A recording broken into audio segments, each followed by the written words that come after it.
80 സീറ്റിന് മുകളിൽ ലഭിച്ചുകൊണ്ടാണ് UDF അധികാരത്തിലേക്ക് എത്തുന്നതെങ്കിൽ അവിടെ കോൺഗ്രസിലെ ബലപരീക്ഷണങ്ങൾ, പ്രത്യേകിച്ച് ഗ്രൂപ്പ് നേതാക്കളുടെ ബലപരീക്ഷണങ്ങളൊക്കെ വീണ്ടും കേരളം കാണേണ്ടി വരും.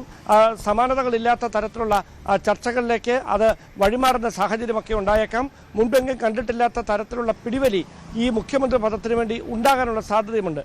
അതേസമയം 80 സീറ്റിന് താഴെയാണ് ലഭിക്കുന്നതെങ്കിൽ, അതായത് 75 മുതൽ 80 സീറ്റ് വരെ അങ്ങനെ ഒരു സംഖ്യയിലേക്കാണ് എത്തുന്നതെങ്കിൽ അവിടെയാണ് മുസ്ലിം ലീഗ് നേതൃത്വമെടുക്കുന്ന നിർണായകമായ നിലപാട് മുഖ്യമന്ത്രിയെ തിരഞ്ഞെടുക്കുന്നതിൽ ഹൈക്കമാൻഡിന് മുന്നിൽ അടക്കം ഒരു വലിയ സമ്മർദ്ദ തന്ത്രമായി മാറുക എന്നതാണ് ഏറ്റവും ശ്രദ്ധേയമായിട്ടുള്ള കാര്യം. അതായത് ലീഗിൻ്റെ കൃത്യമായ നിലപാടോടെ സംസ്ഥാനത്ത് UDFിൻ്റെ മുഖ്യമന്ത്രിയെ തീരുമാനിക്കേണ്ടി വന്ന സാഹചര്യം നേരത്തെയും ഉണ്ടായിട്ടുണ്ട്. നമുക്കതറിയാം.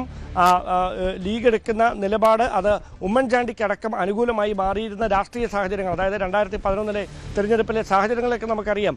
അങ്ങനെ ലീഗ് എപ്പോഴും കോൺഗ്രസിൽ മുഖ്യമന്ത്രി പദവുമായി ബന്ധപ്പെട്ട് തർക്കങ്ങൾ ഉണ്ടാകുമ്പോൾ അവിടെ മുസ്ലിം ലീഗിൻ്റെ നേതൃത്വം, പാണക്കാട് കുടുംബം എടുക്കുന്ന നിലപാടൊക്കെ പലപ്പോഴും ഒരാൾക്ക് തുണയായി വരികയും മറ്റുള്ളവരെ സൈഡ് ലൈനായി പോവുകയും ചെയ്യുന്ന സാഹചര്യങ്ങൾ നേരത്തെ ഉണ്ടായിട്ടുള്ളതാണ്.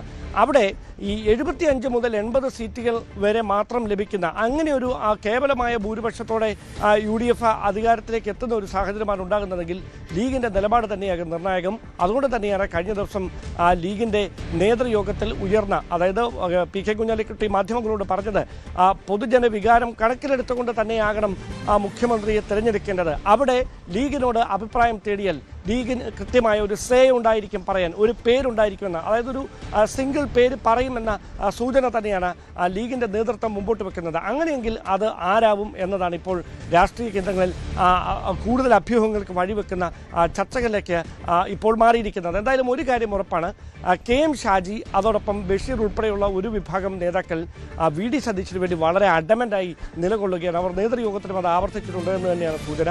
VD സതീശനെ തന്നെ പ്രതിപക്ഷ നേതൃസ്ഥാനത്തിരുന്ന VD സതീശനെ തന്നെ കൃത്യമായി മുഖ്യമന്ത്രി പദത്തിലേക്ക് എത്തിക്കണമെന്ന നിലപാടിൽ അവർ ഉറച്ചു നിൽക്കുകയാണ്. പക്ഷേ PK കുഞ്ഞാലിക്കുട്ടി ഉൾപ്പെടെയുള്ള PM എ സലാം ഉൾപ്പെടെയുള്ള മുതിർന്ന നേതാക്കളുടെ ഒരു നിരയുണ്ട്. അവർ ഈ വിഷയത്തിൽ എന്ത് നിലപാട് സ്വീകരിക്കും, അതോടൊപ്പം സാദിഖ് അലി ശിഹാബ് തങ്ങൾ അടക്കമുള്ളവരുടെ ഭാഗത്തു നിന്ന് ഉണ്ടാകാനിടയുള്ള ഒരു പ്രതികരണം എന്താകും എന്നതാണ് ഏറ്റവും ശ്രദ്ധേയമായിട്ടുള്ള കാര്യം. എന്തായാലും ലീഗിൽ ഈ കാര്യത്തിൽ രണ്ട് വ്യത്യസ്തമായ അഭിപ്രായങ്ങൾ ലീഗിനുള്ളിൽ തന്നെ ഉണ്ട് എന്നാണ് നമുക്കതുമായി ബന്ധപ്പെട്ട കേന്ദ്രങ്ങളിൽ ലഭിക്കുന്നത്. എന്തായാലും ഏത് തരത്തിലാകും പ്രതിപക്ഷ നേതാവ് VD സതീശൻ ഇപ്പോഴും വലിയ ആത്മവിശ്വാസത്തിൽ ആയിരിക്കുന്നതിൻ്റെ ഒരു കാരണം ലീഗിന്റെ പിന്തുണ തനിക്ക് ലഭിക്കും എന്നുള്ള ഒരു വലിയ പ്രതീക്ഷ തന്നെയാണ്. അതേസമയം കൂടുതൽ വാർത്തകൾക്ക് News 18 Keralam YouTube channel subscribe ചെയ്യുക.